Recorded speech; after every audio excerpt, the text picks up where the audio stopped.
Alisson, e neste vídeo nós vamos falar aí sobre se os romanos inventaram o cristianismo, né?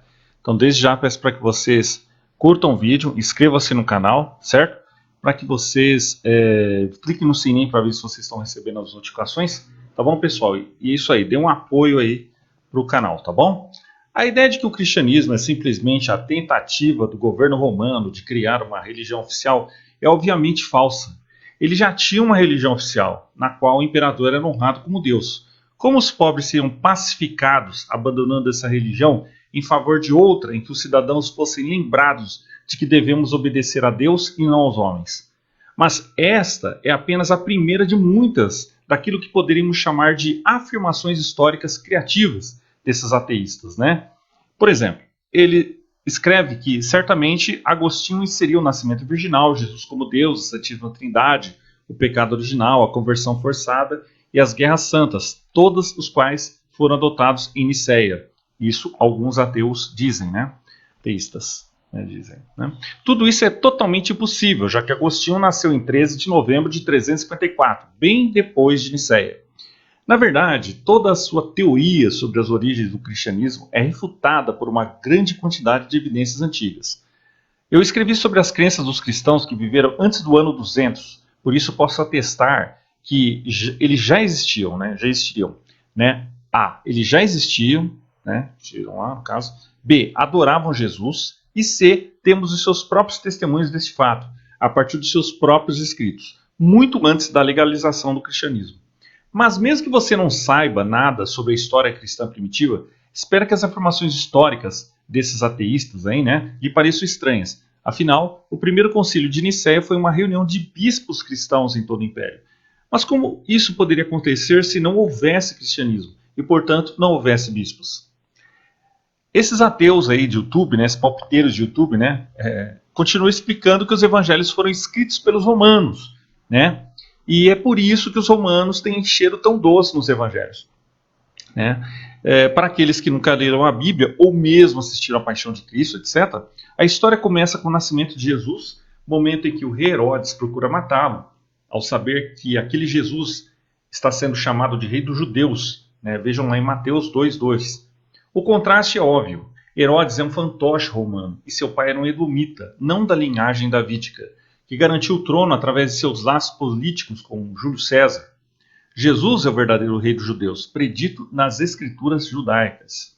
Da mesma forma, Marcos começa sua narrativa da vida de Jesus chamando-a de o Evangelho de Jesus Cristo, o Filho de Deus. Marcos 1:1.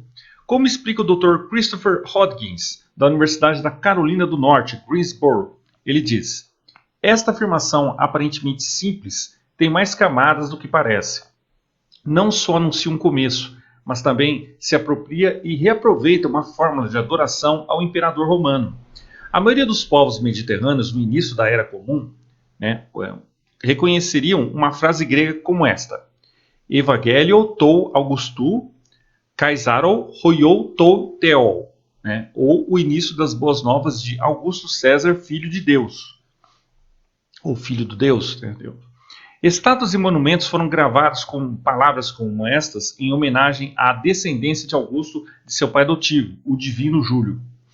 A abertura do Evangelho de Marcos é, portanto, repleta de importância teológica e política, uma vez que avisa o mundo romano de que seu senhor César tem um rival no Senhor Jesus.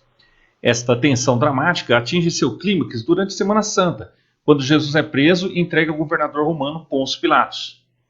Mateus 27, 27 e 31. É verdade que Pôncio Pilatos parece acreditar que Jesus é inocente de qualquer crime, mas isso não é mérito dele. Pelo contrário, ele é indiferente à verdade e à justiça, a famosa pergunta, o que é a verdade, em João 18, 38.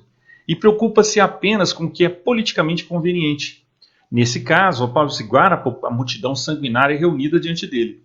E a multidão sabe disso, exigindo que, se você libertar esse homem, você não é amigo de César. Todo aquele que se faz rei se opõe a César. João 19:12. E assim, diante de uma tensão entre a fidelidade aos princípios e suas ambições políticas, o que faz Pilatos? Ele faz com que Jesus, um homem que ele acredita ser inocente, seja executado. Nas palavras de Mateus 27, 27 e 31. Então os soldados do governador levaram Jesus ao pretório E reuniram todo o batalhão diante dele, e despiram-no e puseram num manto escarlate, e trançando uma coroa de espinhos puseram-lhe na cabeça, e puseram uma cana na mão direita. E ajoelhando-se diante dele, zombaram dele, dizendo: Salve, rei dos judeus! E cuspiram nele, pegaram a cana e bateram na cabeça. E depois de zombarem nele, despiram-no do manto, vestiram-no com suas próprias roupas e o levaram para crucificá-lo. Pilatos ainda tem uma inscrição zombeteira colocada acima de Jesus moribundo, declarando Jesus de Nazaré, o rei dos judeus, João 19:19.